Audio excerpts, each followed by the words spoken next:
we're going to go back to our final couple for the evening, and that's Connie and Andrew. Now, I want to acknowledge that originally we were going to have Renee and Anthony on the show tonight, but they're moving today, and they did a pre-recorded video. But honestly, when I can have live couple like Connie and Andrew, I said to Christy, hey, let's do a little interview with Connie and Andrew. So we'll have Renee and Anthony on the show again sometime, not too far from now, because they're wonderful. And many of you saw them. They were on our show a couple weeks ago when I was at the Conscious Life Expo. But the two of you were together as partners for 20 years. And then after 20 years together, you got married 8 weeks ago. And you have written about the Dance of Souls. You've created this amazing vision of the trust frequency. So tell us about Enlightened Partnership. And I'm going to remove myself and Christy so we can see the book and see that even more clearly. Tell us about your work together. Well, we met at the Omega Institute, actually at the Omega Point, at the Omega Institute in upstate New York in 2003, in October of 2003. And it was immediately obvious that we had destiny together. And tell him just a bit about. Well, here's the thing. That beautiful young lady we just were hanging out with here. Thank you, the previous couple. You're just divine. Thank you so much. And that painting where you actually created your husband. Well, I'm not a painter. I am a painter, but I do digital work. So it was a novel. I wrote a novel about a boy who fell in love with a girl named Connie.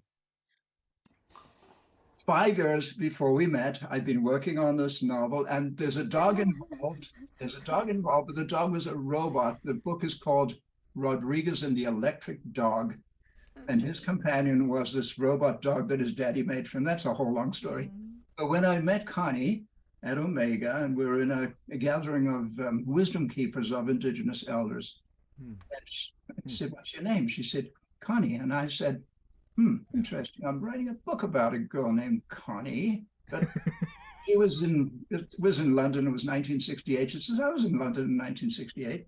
So stuff like that. So in a certain sense, I created this being. Here's what's really ridiculous. I was 28 years into a relationship with the beautiful woman I call my beloved former spouse. We have 5 kids together. She's fabulous, but I was too much for her, and the 5 kids were probably too much for her as well. So long story short, she wanted me gone, and it was tough on the relationship. I literally thought my love life was over. I thought that sexuality, romance, those kinds of things were a thing of the past. So I wrote myself into being in love with a fictitious girl named Connie, and then she walked straight into my life, became my wife. And we took 20 years for that process. Go figure. And it was so obvious in our first conversation because he was very involved in consciousness as a young man in his 20s. And as he told me this story, not only that he was in love with a girl named Connie, but that he was wondering what it was going to take for humanity to make this leap in consciousness that I was very aware of and committed to. And I'm like, okay, this is the man for me. Who else thinks in these terms? And so it was just, we were told actually, shortly after we met that we were twin souls. Twin flames. Twin flames. I don't know what the difference is, but that was the term. And we were both filmmakers, photographers. We got right to work making a film called In Search of the Future, What Do the Wise Ones Know? I had the incredible privilege. I said to Connie, I grew up in South Africa, and my mom was very much alive at the time. I said, you have to come meet my mom and the rest of my family in South Africa. So we went and did that. And then I said, next step, we're going to the Kalahari to meet the Bushmen of the Kalahari, those little people in The Gods Must Be Crazy. Remember them? Remember that film? I do remember that. So I had this extraordinary experience of taking Connie there to meet my friends. And how was that for you? I've never been so loved on in my life as by the Bushmen of the Kalahari. They just stroked me and loved on me. They're very, very physical. They express their affection physically, partly, I think, because we don't especially with Connie, you did not have a language in common. No. You really couldn't speak to each other. I could, because I speak Afrikaans, Dutch, and we could communicate in that language. So we got to work, we made that film, and 20 years later, guess what? We're making the sequel to the film. One was In Search of the Future. You can check it out online, insearchofthefuturemovie.com. In Search of the Future, what do the wise ones know? We went to the indigenous elders, the wisdom keepers. That we've known for 20 to 40 years. So they're saying extraordinary stuff in this film. So we really highly recommend that one And watch. now the new film, and I wrote the executive summary for it. Somebody's microphone's open, if we can be aware of that.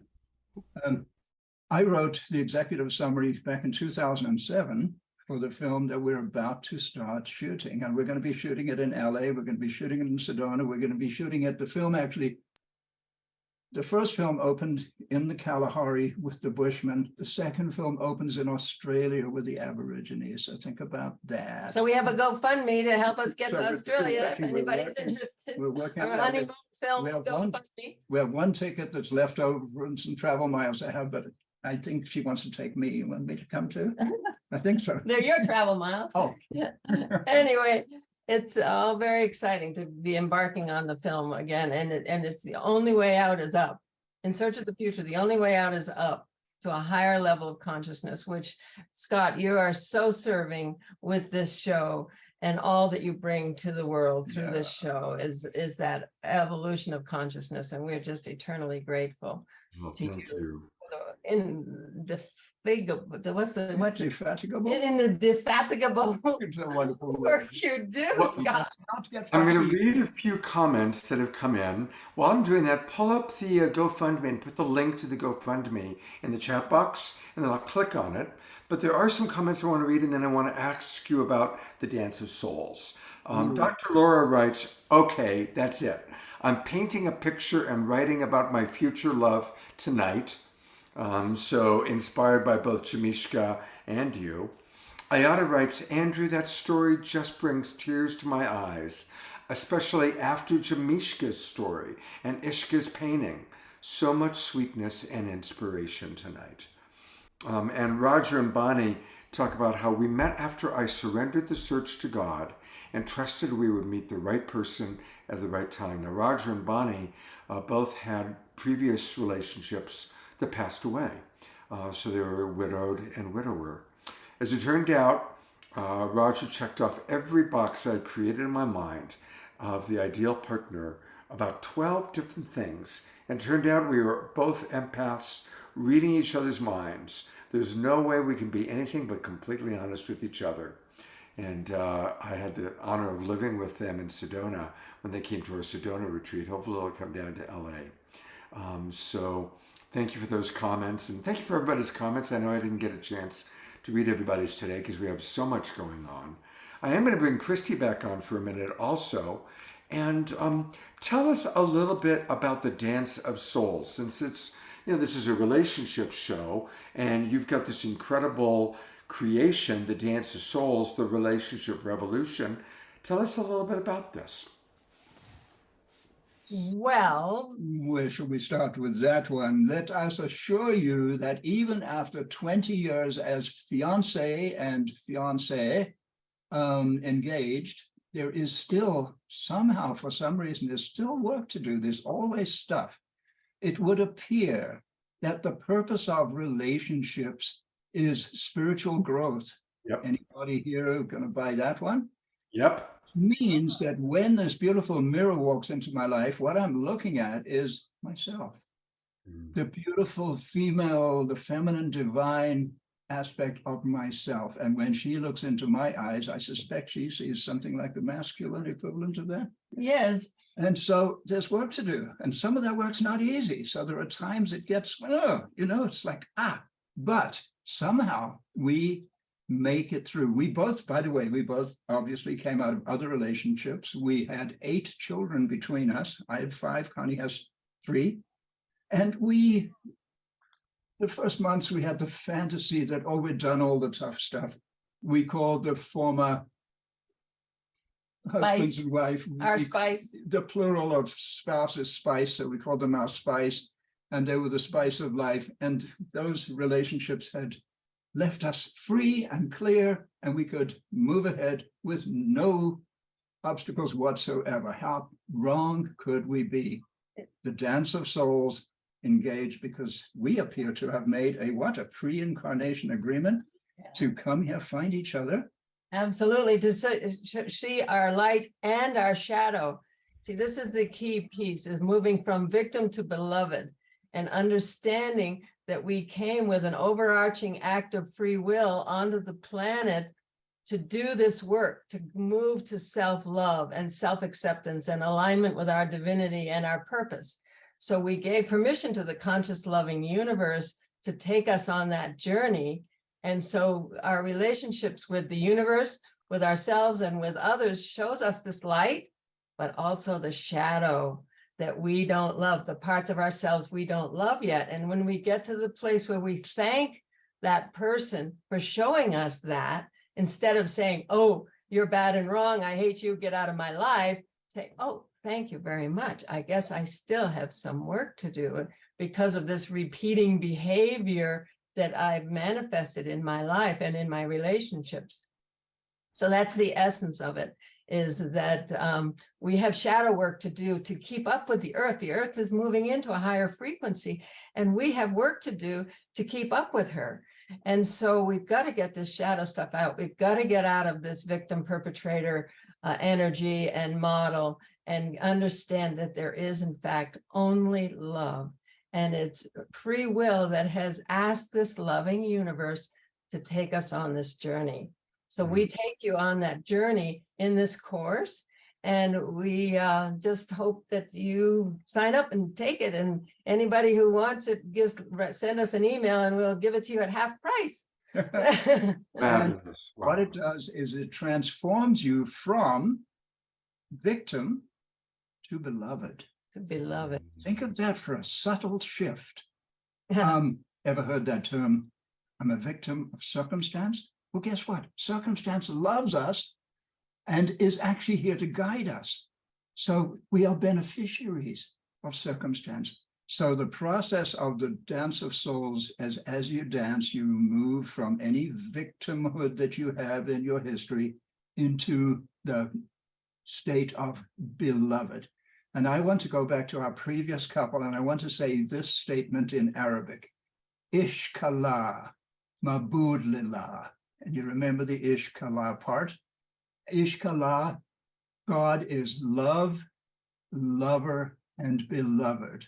So the dance of souls is experiencing all of those elements in an integrated, fully formed human being. And the process, and just don't think it's an easy ride. And one's ego that got us to the place where we are is saying, no, no, no, we're fine, we're happy, we're smart. When in fact, underneath, we feel not so smart, not so okay. And we've got to move into that love of all of us so we can bring the gift to the party that we promised to bring to the party, which is all of us, not just the part that we think people want to see or our culture wants to see or our daddy or our mommy or whoever.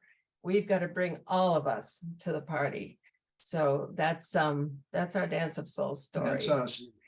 And well, thank you. You know, I've coached over 1,000 couples in the last 25 years, and it's just a joy for me to have Fanny and Vagari and Jamishka and Connie and Andrew, and of course our other two couples, Pato and Antoinette, and Kamala Devi and Michael, as examples of couples doing the work, and it is work. But when we are in that humble, surrendered place, which I think we've seen with all of these couples, all of you have expressed your humility, that you're still working on that hard stuff. And remember, the greater the light, the greater the shadow. And the more that we enlighten, the more that our shadow comes up for us to see and to work with. And you've modeled beautifully how to work with that. I do want to encourage people that you can support Connie and Andrew's honeymoon and film fund by going to the GoFundMe, and I will donate tonight, I promise. Sweet. Thank you, you guys. Absolutely. And the link again is in the Zoom room. That's why everybody watching on Facebook, join the Global Peace Tribe. Come on in. You can still come on in. Go to globalpeacetribe.com, and then you can get all the links. You can save the chat and get all the links that we've been showing. I want to give Christy a chance for any final thoughts, and then we're going to go to Fanny and Vagari to close us out with some music.